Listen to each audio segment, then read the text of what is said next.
मुस्लिम देश कतर के लिए उल्टी गिनती शुरू हो चुकी है।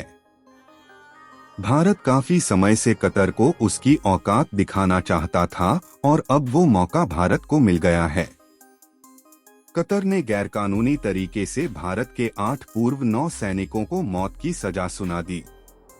उनके नाम मैं आपको बताता हूं। Retired commander Purnendu Tiwari, retired captain Navtej Singh Gill, retired commander Virendra Kumar Verma, retired captain Saurabh Vashisht, retired commander Sugunakar Pakala, retired commander Amit Nagpal, retired commander Sanjeev Gupta और सेलर रागेश। मोदी सरकार इन लोगों को कुछ नहीं होने देगी, लेकिन आप लिख कर रख लीजिए कि सूली पर मुस्लिम देश कतर ही चढ़ेगा।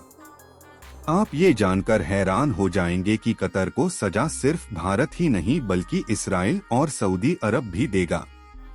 वैसे ये वही कतर है जिसने कुछ महीनों पहले फुटबॉल वर्ल्ड कप कराया था और वर्ल्ड कप के दौरान ज्ञान देने के लिए भारत के भगोड़े जाकिर नायक को भी बुलाया था। इस वीडियो को पूरा देखिएगा ताकि आपको पता चल जाए कि कतर ने भारत को क्यों भड़काया है और अब कैसे भारत कतर के पर कतरने वाला है। दरअसल कतर वो देश है जिस पर खुद खाड़ी देश ही कट्टरता और आतंक फैलाने का आरोप लगा चुके हैं। 2017 में सऊदी अरब, संयुक्त अरब अमीरात, बहरीन और इजिप्ट जैसे देशों ने कतर से अपने राजनैतिक संबंधों को तोड़ लिया था।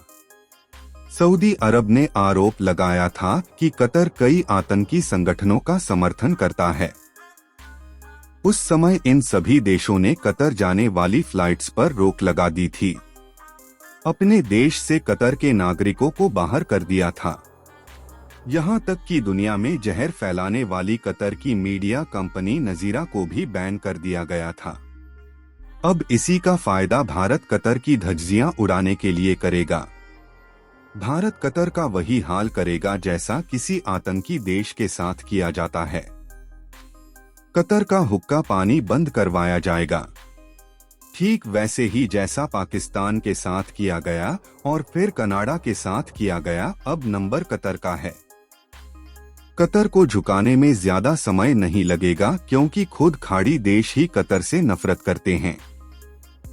आपको बता दें कि कतर ने भारत और इजराइल का एक साथ गिरेबान पकड़ने की कोशिश की है। पाकिस्तान को अपना छोटा भाई मानने वाला कतर नहीं चाहता कि खाड़ी देश भारत और इजराइल के नजदीक आए। कतर उसी दिन से छाती पिट रहा है जिस दिन से भारत, इजराइल, अमेरिका, सऊदी अरब और संयुक्त अरब अमीरात ने आईमैक्स कॉरिडोर बनाने की घोषणा की थी। ये कॉरिडोर भारत को यूरोप से जोड़ेगा।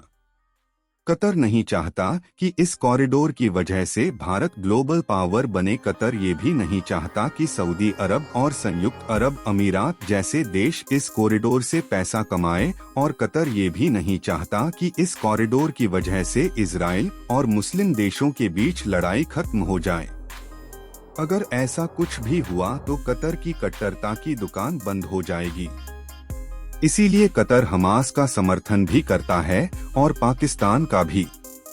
कतर ने हमेशा भारत को उकसाया है, चाहे कश्मीर का मुद्दा हो या नुपुर शर्मा का मुद्दा, भारत में हिजाब को लेकर आग भड़कानी हो या फिर नागरिकता कानून का विरोध करवाने के लिए पत्थरबाजी करवानी हो। कतर सिर्फ कट्टरता ही फैलाता है, लेकिन अब भारत कतर के दोनों पर कतर देगा।